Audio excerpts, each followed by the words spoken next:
अस्सलाम वालेकुम, मैं हूं साजिद हसन। आप मेरा YouTube चैनल देख रहे हैं। पाकिस्तानी टीम के अंदर क़यादत का जो फुक़दान पैदा हो गया है, इस फुक़दान को पुर करने के लिए बहुत से बड़े बड़े फ़ैसले करने का सोचा जा रहा है और कुछ फ़ैसलों पर अमल दरामद के बारे में गौर भी किया जा चुका है और कुछ पर आगे चलकर अमल दरामद होगा। बाबर आजम को एज अ T20 प्लेयर अब टीम के अंदर बर्दाश्त नहीं किया जा रहा। बहुत से ऐसे सोर्सेज मौसूल हुए हैं जिनके अंदर पीसीबी के अंदर ये वाली बात नोटिस की गई है, गौर किया गया है इस बात के ऊपर कि बाबर आजम T20 के अब उनका करियर जो है वो इख्तिताम पजीर हो गया है। इंडिया के अंदर ये वाली बातें हो रही हैं कि विराट कोहली जो है वो T20 का खिलाड़ी नहीं है, इसको टीम से बाहर होना चाहिए, नए खिलाड़ियों को मौका देना चाहिए जो स्ट्राइक रेट को अच्छी तरह से और जिस तरह की बैटिंग मॉडर्न क्रिकेट की डिमांड है उस तरह की बैटिंग की जाए और ख़ास तौर पर फास्ट बॉलर्स के ऊपर भी काफ़ी दबाव ज़्यादा हो गया है। तो पाकिस्तान के अंदर भी अब बाबर आजम को एज अ कप्तान क्या एज अ खिलाड़ी भी T20 के अंदर बर्दाश्त नहीं किया जाएगा। और आने वाले दिनों के अंदर जैसे कि हम देख रहे हैं कि मरहलावार चीज़ें जो हैं वो वक़ू पजीर हो रही हैं, चीज़ें किस तरह क्रिएट की जा रही हैं और उनका जवाब किस तरह बनाया जा रहा है। एक कप्तान की जो रिट होती है, यानी कि कप्तान जो कह दे उसके ऊपर दूसरे खिलाड़ी अमल दरामद करें, उसके प्लान के ऊपर उसको एग्जीक्यूट करें, वो चीज़ जो है वो अब बाबर आजम के हाथ से मुकम्मल तौर पर जा चुकी है। ये चीज़ हमने देखी है T20 वर्ल्ड कप के अंदर, पिछले वाले, उससे पिछले वाले, और इसके बाद एशिया कप हुआ, उसके बाद वर्ल्ड कप हुआ, और अब जो ये सीरीज़ है न्यूजीलैंड और पाकिस्तान की, इसके अंदर मुकम्मल तौर पर ये वाली बातें सामने आ गई हैं। और वो चीफ सेलेक्टर जो बोलते थे ये वाली बात कि हम इस बात के ऊपर यकीनी थे और उसमें मोहम्मद यूसुफ और अब्दुल रज़्ज़ाक़ की राय जो है वो इंतहाई अहमियत की हामिल है। उनका ये जवाब पैदा हो गया है कि हम जो कहते थे कि बाबर आजम को T20 के अंदर नहीं खिलाया जाए, सिर्फ वनडे और टेस्ट फॉर्मेट के अंदर बाबर आजम को रखा जाए, क्योंकि जो डिमांड है क्रिकेट की, जो T20 की डिमांड है, इसके अंदर बाबर आजम जो है वो पूरा उतरते हुए नजर नहीं आ रहे। आप खुद कप्तान हो और आप खुद ही सबसे पहले ऊपरी नंबर के ऊपर जो है वो बैटिंग करने के लिए आ जाते हो। साइम अयूब के साथ अगर फ़खर जमान पाकिस्तानी टीम के अंदर मौजूद हों एज अ ओपनर, तो पाकिस्तानी टीम का जो अगली टीम के ऊपर जो दबाव है वो इससे कहीं ज़्यादा हो, ना कि बाबर आजम की मौजूदगी में या फिर रिजवान की मौजूदगी में। ये दोनों खिलाड़ी जो हैं ये 6 ओवर्स के बाद अगर पाकिस्तानी टीम के अंदर बैटिंग करने के लिए आएँ तो पाकिस्तानी टीम का जो मामला है वो ज़रा शायद दूसरा हो और दूसरी टीम के ऊपर दबाव बढ़ाने में अहम किरदार अदा कर सकें। पहले नंबर के ऊपर जो है वो फ़खर जमान और साइम अयूब की पोजीशन। अब साइम अयूब भी जो है वो किस तरह की परफॉर्मेंस का मुजाहरा कर रहे हैं ये भी सबके सामने है।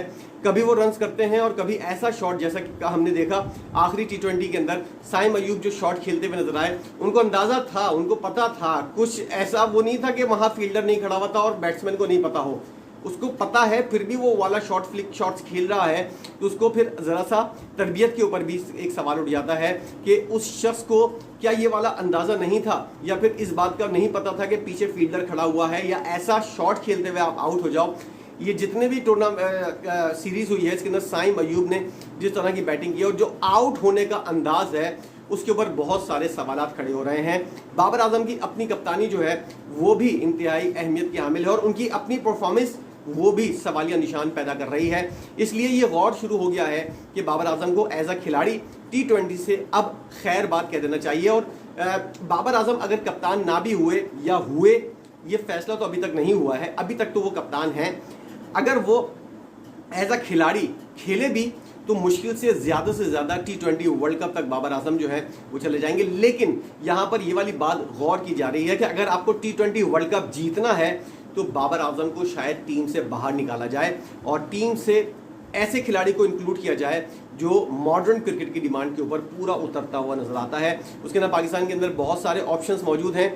अगर यही चीज़ है कि नए खिलाड़ी को खिलाना है और इससे हार का डर हो तो पुराने खिलाड़ी या तजर्बेकार खिलाड़ी जो मौजूद हैं आप उनके साथ भी हार रहे हैं, तो ये वाली बात जो है और ये वाली डिमांड जो है ये बहुत ज़्यादा बढ़ती जा रही है। इसके अंदर सिलेक्टर्स जो हैं और जो क्रिकेट के हलके हैं वो लोग इस बात के ऊपर काफ़ी गौर कर रहे हैं कि अगर हारना ही है तो क्यों ना नए खिलाड़ियों को चांस देकर और नए तजुर्बात कर कर हारें। इससे टीम का भी फ़ायदा होगा और नए खिलाड़ियों को ग्रूम करने का भी मौका मिलेगा। तो ये वाली बात जो है बाबर आजम के फैंस के लिए बहुत ज़्यादा अफसोस की खबर है कि बाबर आजम को कप्तानी तो हाथ से जानी ही जानी है, लेकिन अब उनकी T20 फॉर्मेट के अंदर जगह बनती हुई नजर नहीं आ रही। और इसके अंदर दूसरा नाम जो है वो मोहम्मद रिजवान का है। उनका मसला क्या है, बाबर आजम से जरा मुख्तलिफ मामला है। बेशक शाहीन शाह अफरीदी जो है वो कितने भी ट्वीट कर दे कि मोहम्मद रिजवान जो है वो T20 का ब्रेडमैन है।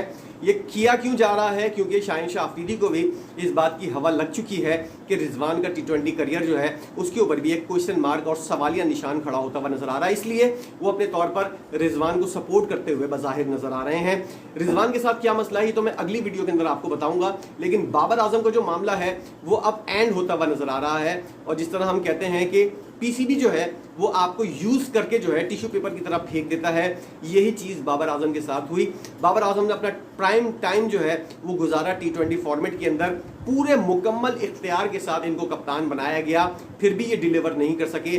पूरा दोस्ती यारी गैंग और रोटी गैंग जिसके बारे में बातें हो रही थी वो सच साबित हुई। और बाबर आजम के बारे में पता चला कि ये अपने मखसूस खिलाड़ियों को खिलाता है, लेकिन उसके बावजूद भी आप डिलीवर नहीं कर पाएंगे तो कब तक आपको मौका मिलेगा। और आपकी अपनी परफॉर्मेंस जो है वो भी एक सवालिया निशान है, क्योंकि आप जो है वो स्ट्राइक रेट इतना स्लो रखते हो जिसकी वजह से 6 ओवर्स तक जो है दुनिया भर के अंदर पाकिस्तानी टीम के अलावा दुनिया भर के अंदर टीमें जो हैं वो 80, 90, 100 रन बना रही होती हैं। 100 रन पावर प्ले के अंदर, पहले वाले पावर प्ले के अंदर बन रहे होते हैं, लेकिन पाकिस्तानी वही 50-60 रन के ऊपर अटके हुए हैं। और ऐसा अब से नहीं हो रहा, 2021 से होता हुआ चला आ रहा है। तो ये चीज़ भी एक हद तक बर्दाश्त होती है। उसके बाद जो कोई कितना भी वर्ल्ड क्लास बैट्समैन हो, कोई कितना ही लोगों का पसंदीदा खिलाड़ी हो, एक ना एक दिन इसके ऊपर फुल स्टॉप जरूर लगना है। और अब वो फुल स्टॉप लगने का मौका आ चुका है। बाबर आजम की